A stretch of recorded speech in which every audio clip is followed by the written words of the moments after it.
Hello, I'm here with Spike. Thanks It's for me. joining, Spike. Hey, thank you for having Um, me, Robert. I'm really happy to be here. yeah, I need your help with something, and I feel like a lot of us need your help with something. And I realized it during your nomination speech at the convention. Mhm. So I'm going to play just a clip. Sorry for catching you there at that moment, but here we go. Affiliates. I've gone to Republican campaign events and successfully converted their supporters to our side. I've organized and participated in door knocking tours in housing projects and marginalized communities, as well as college events to help grow. So I actually can't hear what's being said. Oh no. Yeah. I just did this with somebody like a week ago. And I'm wondering if my only concern is that they can hear what's being said.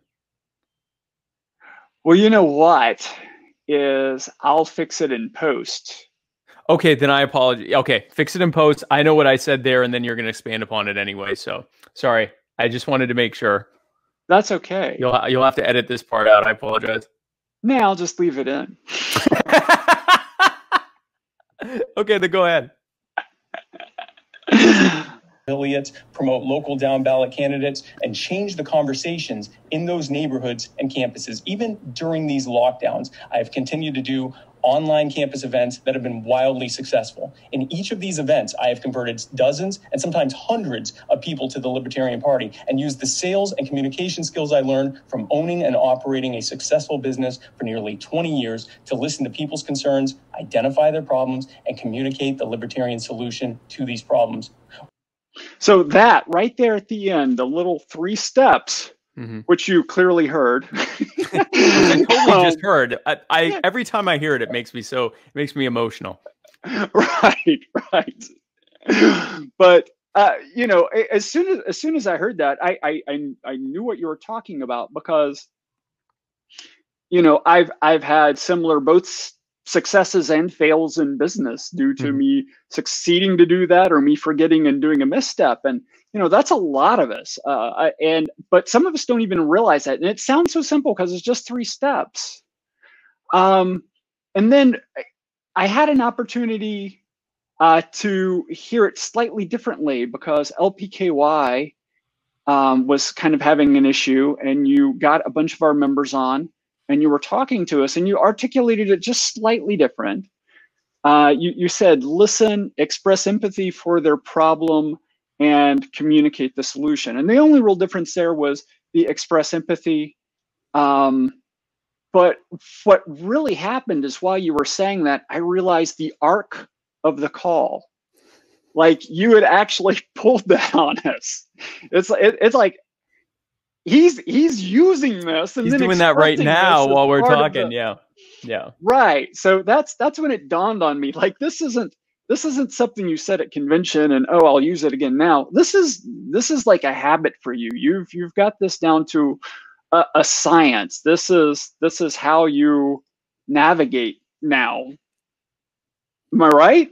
Yeah, and it's how I did things before I even got heavily into politics. I mean, I for those who don't know, I started a web design company in 1999, right before my 17th birthday, and I retired from that 3 years ago so that I could focus my life on libertarian messaging, my real passion, spreading the message of liberty to a public that often hasn't heard our ideas or has heard a really bad take about our ideas. Sometimes from us, not sometimes from people that don't like our ideas, and sometimes from us, they heard a bad take on it. Well, that's so easy to happen, especially if you start by communicating the solution before you listen to the problem. Well, and that's the thing. So we are very doctrinaire in our beliefs, and we love our beliefs, and we should love our beliefs because they're good ideas and they're good beliefs. And the problem is, we often say, "Oh, I hear what you're saying. Here's a great idea. I have this idea," and people go, "Well, I'm not sure if I like that idea." And we go, "How could you not like this idea? It's the best idea ever." And then it goes downhill very quickly from there, and sometimes it didn't even start that well. Go ahead.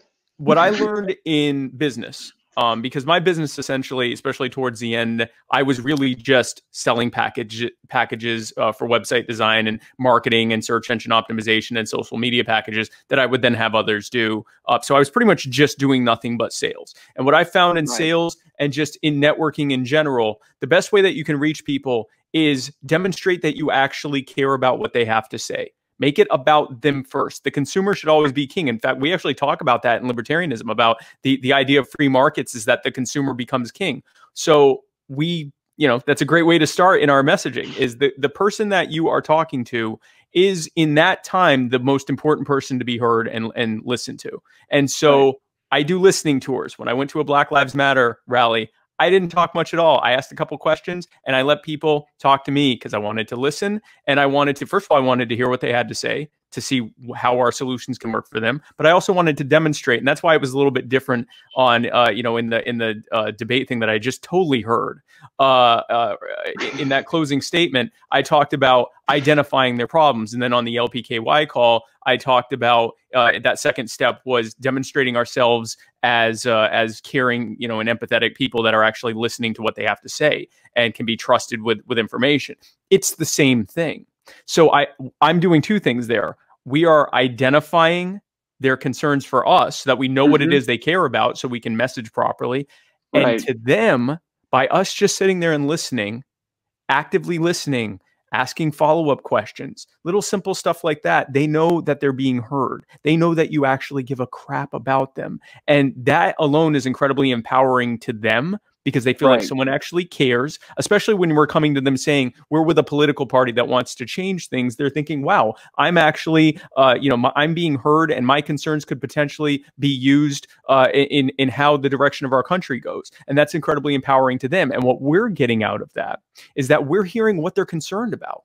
And the beauty of this, what my friend Scott Horton likes to say this a lot, we are better than the left on the issues that the left cares about. We are better than the right on the issues that the right cares about.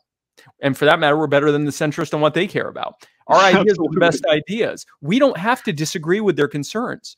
Someone who comes to me when I'm on a college campus or in a Zoom call with college students, or on a progressive leaning radio call-in show, or doing door knocking tours and housing projects, wherever I'm doing, I overwhelmingly hear people say that things are way too expensive and that government needs to step in and provide these things for free.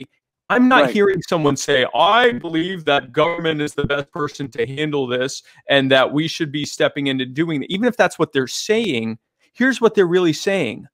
I'm scared. Healthcare costs are through the roof. I either know someone who is losing everything as a result of, having a health situation that they can't afford paying for, or I face that, or I'm afraid that I or my children will face that. My insurance premium costs are too high. I'm hearing about that there are other countries where it's completely free of charge, and it makes no sense to me that we are doing it this way. That's what they're saying. And if we say anything other than you're absolutely right, this system is completely screwed up after hearing that, then we've already lost them. If we start saying, yeah, well, in those other countries, it's really expensive and they have problems with that, they don't want to hear that. Even though those things are true in that moment, I've just told you I'm scared. And you say, yeah, but here's the problem with that. No. I'm scared. I hear your fear. You're absolutely correct. Healthcare is a mess in this country. We are paying something like 3 times more than the developed nation average, and our own government is paying per patient almost as much as more than all but a handful of countries. So not only is the government paying more than most countries, we're paying more than anyone else is out of pocket, and the system's not serving us well. Our outcomes aren't that much better to deserve to justify the cost being that high, and it is leaving people behind who either can't get care, and I'll say, we have rationed care, people who cannot afford care, who are not getting care. I sound like Bernie Sanders to them in this moment, to the extent that I am completely empathizing with their situation. And then I talk about the history of how healthcare got to where it was and the government interventions. And if I have the time, before I even get into that, I talk about how venture capital companies are going into pharmaceuticals, buying pharmaceutical companies, gutting the R&D departments, gutting the marketing departments, just squatting on the patents and jacking up the price 20 and 30 fold. That's why insulin costs as much of it as it does. And that's why, EpiPens cost as much as they do, even though the drugs themselves cost pennies to make and have been around for decades, longer than most of us have been alive. And that the government won't even let us go to other countries to get it where it's cheaper. They don't give us the choice to do that. And these people get that I get it and that I heard what they had to say. And then I explain why it's like that and what our solutions are for it. At no point do I tell them you don't have a right to healthcare, because it's a bad way of argumentation. They didn't want to have a philosophical discussion with us in that moment. They wanted to tell us that they're scared for themselves and their families and their communities. But I'm imagining the first time you took a swing at this, it wasn't quite that smooth. Oh, I didn't even try taking a swing. I used to be like everyone else. Here I was in the business world. Agreeing with people and saying, yeah, oh, your company absolutely needs to be able to market better to this group and blah, blah, blah. And then I get on the internet and go, you don't know the difference between positive rights and negative rights. And at some point, and that helped. It really, I'm helping. I just made someone hate libertarianism more than they ever even knew it existed 10 minutes prior. Right? What's libertarianism? Get out of my pocket, you bum. Like that was how I, when people would say, what about roads? I go, oh, my roads? Are you going to tell me to move to Somalia? Like I was one of the worst at this, even though I was incredibly successful at using the exact method I'm using now. And one day, and I forget who it was, I'm going to go ahead and credit my wife because she's she's brilliant. And it was probably her. Said, why don't you talk to them like your customers? I was like, oh. And I'm going to credit my wife. I'm sure it was her. It probably was her. She'd be the only one. They are our customers. That's what I was thinking earlier when you were talking about, it's you didn't say market of ideas, I don't think, but you got me in the mindset of market ideas. And I'm like, marketplace of ideas. Yeah, that's right. We're selling ideas. We are selling liberty. And there's a buy-in too. I mean, we are asking people if they can to contribute financially. We're asking people to contribute their time to tell others about it, to share our content, to knock on doors if that's available in their state, or to buy signs and put them in their front yard. There's a buy-in. Right. We're asking not just for a financial investment. We're asking for an emotional commitment. We're asking for them to have heated conversations not at Thanksgiving, it'll be too late by then, but at the dinner table, after we win, to have heated conversations at Thanksgiving about why they voted for us after we won. We're asking for them to do a lot. We have to sell it to them. And the way you sell anything is demonstrate to them that they matter to you, that you are listening and care about them, and that you can be trusted, and that you agree with their concerns, because we do. Unless the person across from me is saying, I'm concerned, I'm a Nazi or something like that. If they're like 99.9% of the people out there, their concerns are the same as our concerns. They're worried about the cost of living. They're worried about their future. They're worried about their kids. They're worried about their communities. They're worried about their safety. They're worried about their health. They're worried about their well-being. So are we, and we have great ideas for it. So that's how we do it. Once you realized, hey, they're my customers, I need to sell. I need to pull out my sales skills here. How quick was that pivot? I mean, almost immediate. It really, because I already had the toolbook, the toolbox, right? Like I already had that in place. There was a little bit of pushback internally when I would apply it and have people attack me, and I'd go, oh, this is why I get upset. And this was an interesting time in my life. I was diagnosed with MS. And so in a whole journey of trying to reconfigure my life and how to live a healthier life overall, diet, exercise, treatments, everything else, one of the things I looked at was stress reductions. And one of the things that brought me to was Taoism and Stoicism. And that's all about examining why you're reacting to stuff. Right. I mean, there's way more to it, but it boils down to examining, instead of having the emotional reaction, when you feel that reaction, recognize you're having it and think, why am I having this reaction? So in that same time, when I started changing my messaging on how I message libertarianism, and I could still be, I'm still occasionally snarky and sarcastic about stuff. I think that can be appropriate at times in a humorous way. But when I would present something and someone would come back at me with something and I'd have that reaction, now instead of firing back, you bootlicker, or whatever I would say, I really use bootlicker a lot, but whatever I would say, usually just a real snarky thing that helped no one. I think, why am I having this reaction? Right. Oh, it's because I just told them my deeply held beliefs and they completely rejected it outright, even though I did so in a really effective and articulate way. And if they would just listen to what I had to say, they might get it, or they'd at least understand where I'm coming from. But instead, they told me that I'm foolish and it's infantile and that I haven't fully thought this through. So not all of our peers have decades of practice in sales, though, and they still need to pick up these skills. How are we going to do that? Here are the filters that I encourage people to use when they talk to people, online, offline, everything. Because you're often, here's the other thing.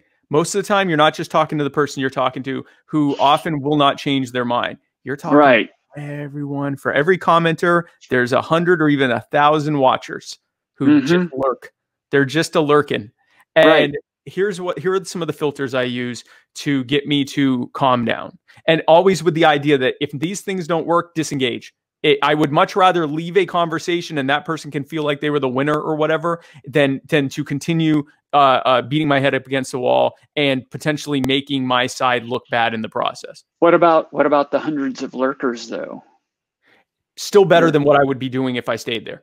So even if I just walk away and maybe someone else walks in and does it better than me, still better than me continuing to go there and beat my head up against the wall in an emotional way. So and I'm saying that's the last thing. That's if none of the filters I'm about to tell you work, just walk away, because the last thing you want to do is get into a thing where you look like a ragey person and feed into bad stereotypes about people with, non-mainstream political ideas. So here are the filters I use. First of all, most of us were not always libertarian. Some of us were, most of us were not. I myself was once a neocon with some incredibly bad, bigoted, problematic views, terrible, terrible views. Part of my activism is in trying to pull people out of those types of bigoted beliefs and problematic beliefs, because I remember experiencing those things, thinking I'm a perfectly good person and just, thinking that was correct, and it wasn't, and it was harmful and hurtful to others. And I'm responsible to whatever extent I played in pushing for things like wars in Iraq and Afghanistan and everything else, and treating some certain groups of people poorly here. I own that, and go ahead. Well, yeah. Side note here, something we need to keep in mind is when we run into someone like that, we need to not be combative with them, because our ultimate goal is to bring them into the party because they have insights similar to you. Exactly. And that's one of the filters. Here's the first filter. Pretend you're talking to yourself back when you used to think what they're thinking, or thought something different than what you think now, and would have responded the way that they're responding because your deeply held beliefs are being attacked. How would you have liked someone to talk to you and treat you in that moment? Pretend you're talking to yourself. Pretend you're talking. I do that a lot. Pretend you're talking to Neocon Spike. What would Neocon Spike want to hear in this moment? And that also goes back to the idea of meeting them where they are, not just in their spaces, but in their precepts, and agreeing with their concerns. I, as a neocon, had legitimate concerns, the same concerns I had now. I just had some very bad, skewed ideas as to how to deal with them. And so I could have easily agreed with myself, 15, 20 years ago, and just applied libertarian solutions to it. So that's the first filter I use. The second filter I use is pretend that everyone you know and everyone within a 100-mile radius is watching and listening to every single thing you're saying right now. How would you conduct yourself? Especially the people that you know and care about. Pretend that they're watching, because especially on social media, they probably are. Especially if it's on a public post, they're being notified in their news feed. And if you keep commenting, it keeps getting up to the top of the news feed. Your aunt's watching, your cousin's watching, that girl you like is watching, that guy you like is watching. The people are watching. Your spouses are watching. People are the girl and guy might be watching it together. You don't know. Yeah, the girl and guy that you like might be watching it together. You're the husband and wife couple that you like together are probably watching together. No, the people are watching. All these, these people are possibly watching, and people you don't know who are watching this play out. If you're the calm and rational and kind and magnanimous one who's presenting things in a factual way, and the other person's calling you a fool and an idiot and a child, and I don't know anyone could possibly believe this drivel, they're looking at what you're saying because you look reasonable. You in the face, because someone reading that is like, oh, that would piss me off. And then they see you go, right, but the point I'm making is that And how does that feel to you? And they go, holy crap, this person has it together. I definitely want, we're evangelizing here. And so that's a filter that I use. And then the other filter that I use I'm trying to remember. I have 3 filters, and of course I forget when I need to remember it. But those, honestly, those 2 filters will take you as far as you need to go for the most part. And it really comes down. And then after that, you know, again, if those things don't work and you find yourself just in a situation you aren't as practiced and well versed in addressing your own emotions and identifying them and saying it's okay to have them and then moving forward in a rational way, then walk away. Just walk away. Walk away. So is on, because written communication is different than oral communication. Yes. But is written like a good way to ramp up? Is that a good way to practice because you can respond over time? Or, I mean, how do we solve the same problems verbally? So verbally, it's the same thing, but where there's a difficulty in that you can't. So like right now where I couldn't remember that 3rd filter, I could come back and write it when I remember it, or I could go look for it and bring it back. Well, message me when you get it, and we'll add it to it. We'll add it to the bottom, yeah. So but the other thing is that, but the benefit of in person is people, you know, when you're behind a screen, people are way more brutal and don't talk to you in the same way that they would even on the phone, much less in person. It's completely different. The people who have been some of the most brutal people out there, when I've met them in person or talked to them, were absolute teddy bears. They still had the same ideas and we still had some disagreements, but there's something to be said. And we do the same thing. There's stuff that we say in response to stuff that we would never say to someone in person unless we were about ready to go to blows. And you know, so it's what happens. It's that filter of, I'm not in front of this person. This is just some schmuck's words I'm reading, and I'm going to tell that schmuck back. And that's a problem. It doesn't lead to good discourse. So while it is good from the standpoint that you can really lay down stuff and go check the Wikipedia for how it's, you know, how that's spelled and stuff like that, you know, it also adds filters there that aren't good. They're bad filters. They're filters of relative anonymity, and we as people typically try to avoid conflict the closer we are to the person we're talking to. It's a natural survival mechanism type of thing. Unless we have to have conflict, we try to avoid it. So the further away we are and the more removed and the more degrees of separation there are, both in terms of distance and the medium of tools that we're using, the worse that discourse is going to be. So it's really a mixed bag there. But yeah, if you're more, and the other thing is, it's also what you're more comfortable with. I think some people are more comfortable talking to people in person than doing it on social media. And a lot of people are way more comfortable talking on social media than in person. So it's really more what your comfort level is with things.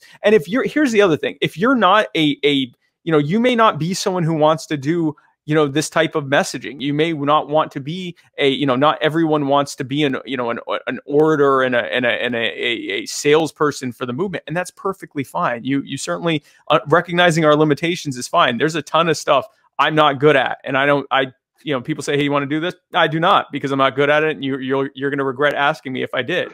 Well, I slightly disagree with you on that, though, because the idea that if you're not going to do this, that's okay, because in my mind, because I used to do sound reinforcement too. So, you know, let's say you're setting up speaker stands for, you know, the great Spike Cohen to you know, give a speech or something like that, and you're setting up the speakers, and you know, Spike's not there yet. Right. And if some guy's just interested in the speakers and he's hanging out with you and asks, hey, what's all this for? You know, you don't have to be as practiced as Spike, but that's a good point.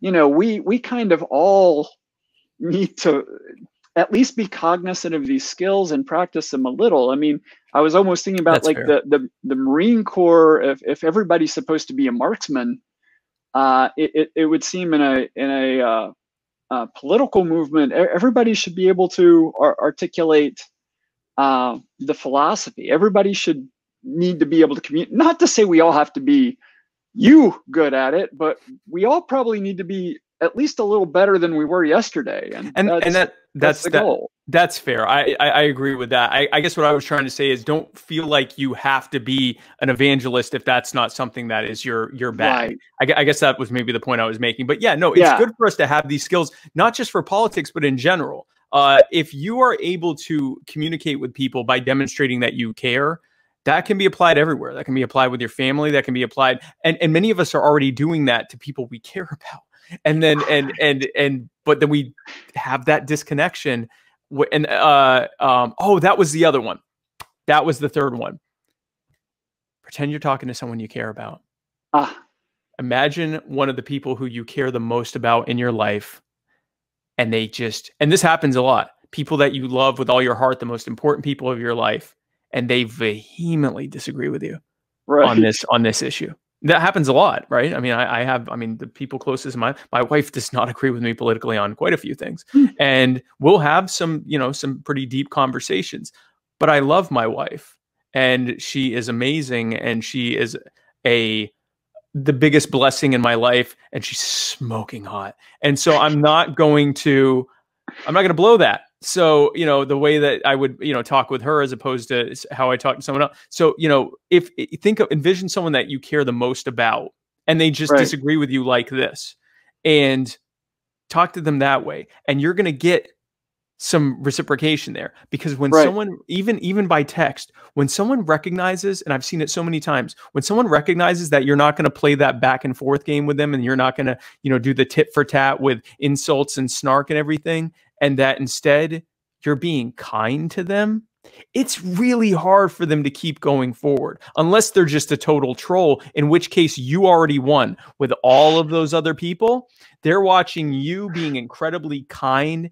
and forgiving and magnanimous and empathetic and engaging and dynamic with your beliefs. And they're watching the other person be a jerk. And they're like, well, I definitely don't agree with that person. So those are the three filters.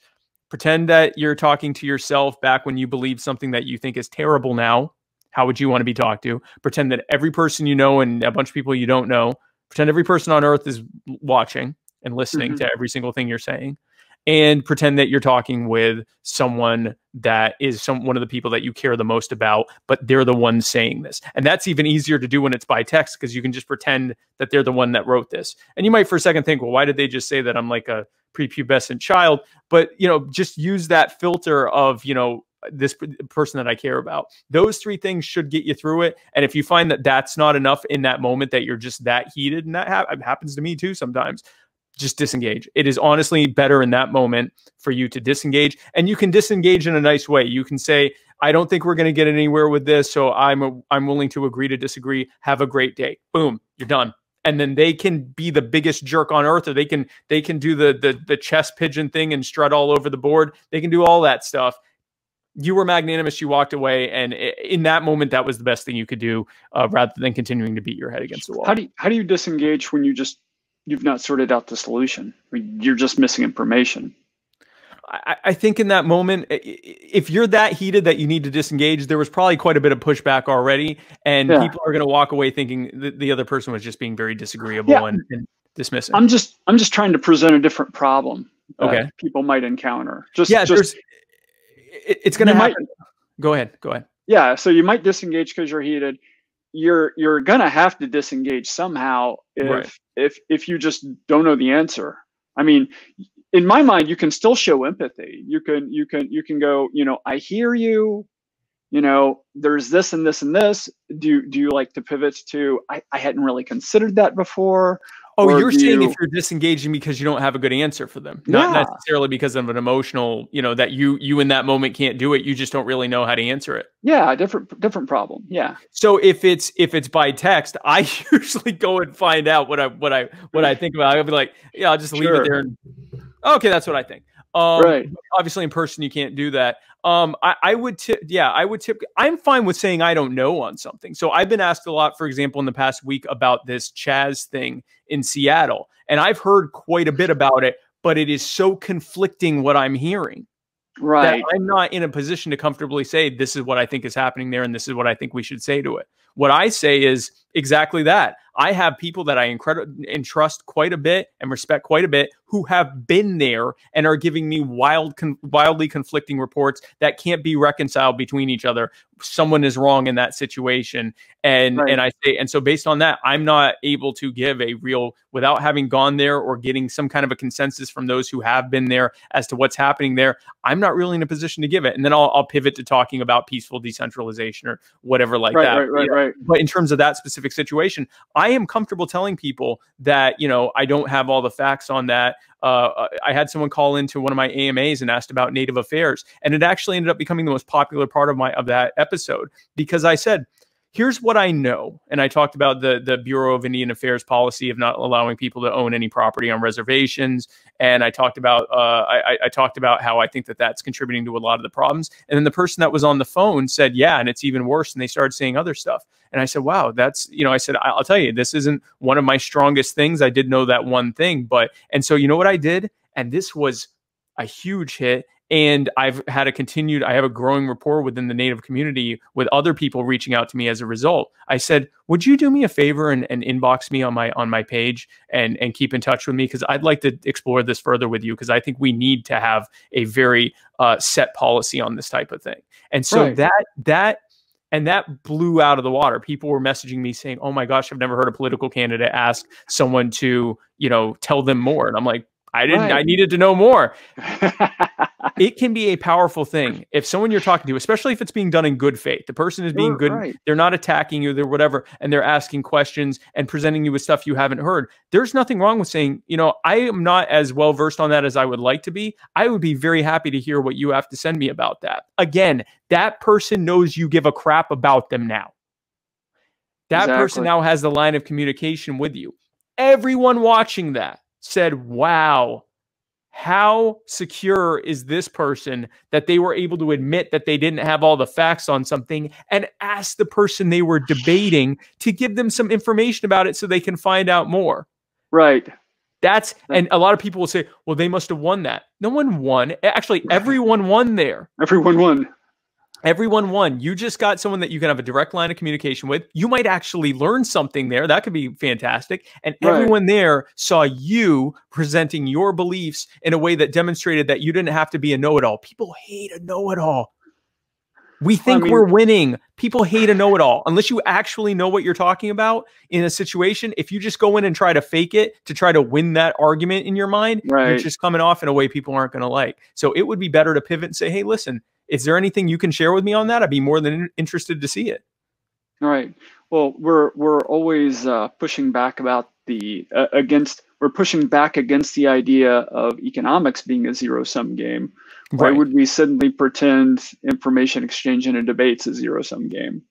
Applying our ideas. We believe the consumer's king. We believe that we have an open marketplace of ideas. We believe, like you just said, that that there doesn't have to be a winner and a loser. We can all win in this scenario. We believe all this stuff, and then we go out of the world and fight a trench warfare against people in the comment section. And it's and it is what it is. Like we go out, we have and it is I think innate to how we process things. So all of us process things with a combination of intuition, emotion, and intellect.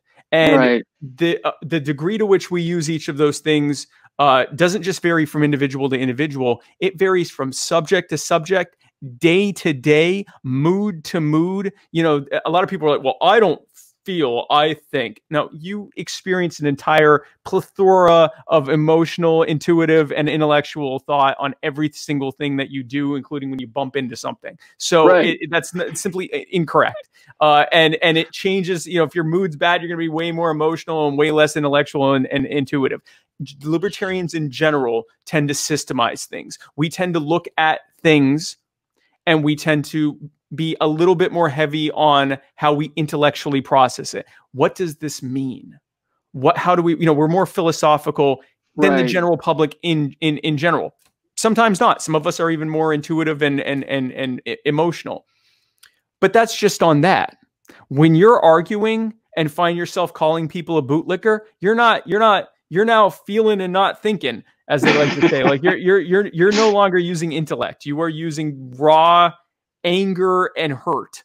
And so the point of all of that is everyone processes things differently. How many people have you won over calling them bootlickers? Probably none. I certainly, here's what I will say. One of the things that kept me in the neocon / conservative realm for a little bit longer, and I'm not blaming anyone, was when I would push back on stuff, and I'm sure I was being a jerk too, so I take at least half the blame, but there weren't a lot of people that were open to having an actual debate with me. And again, I was a jerk too, so I'm going to take at least half the blame for it.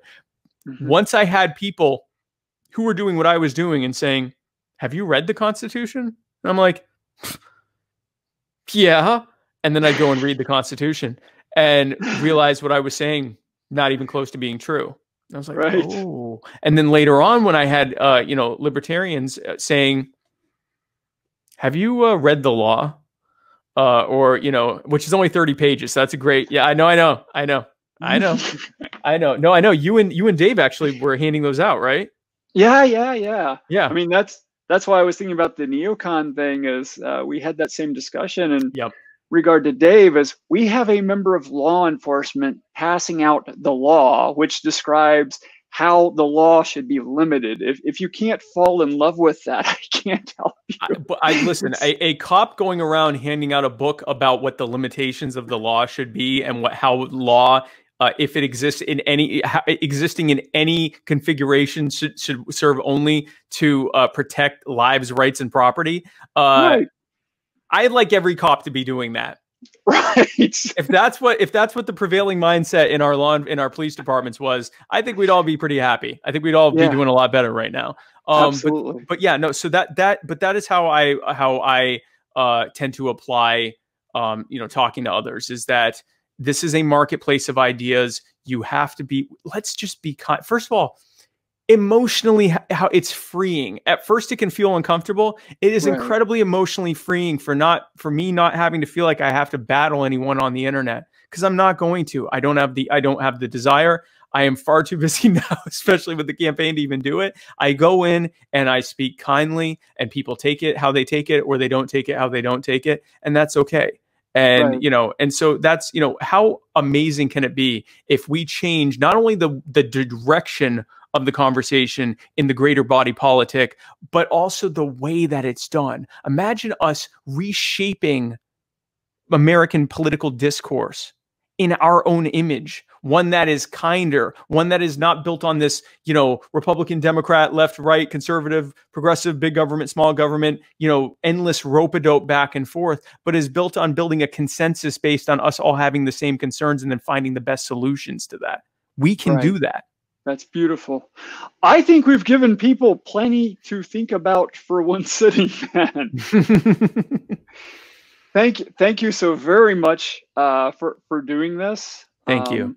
I think this is going to help me. I'm going to go back and watch. This is probably going to be the video most watched by me that I did, because I'm probably going to watch it, pick out little bits. That's awesome. No, I'm glad. This was a great idea when you reached out to me about this. I'm like, yeah, let's do this, because that's the most powerful thing we can be doing to reach out to people and to earn an unprecedented amount of support and votes and new members and everything else that we need on every measurable thing and every single metric, is to reach people on a retail level. If each one of us reaches 3 people, 5 people, 10 people, now all of a sudden we just won the presidential election. And we've completely changed the face of American politics in that process. And we can all do that. What an empower, we believe in the spontaneous nature of the market. We believe in the ability of the individual to affect amazing change that could never be done at the same level on some massive collective. So let's do it. Let's prove it. Exactly. Thank you very much, sir. Thank you. Have a good day. Thank you. JOJ 2020. Absolutely.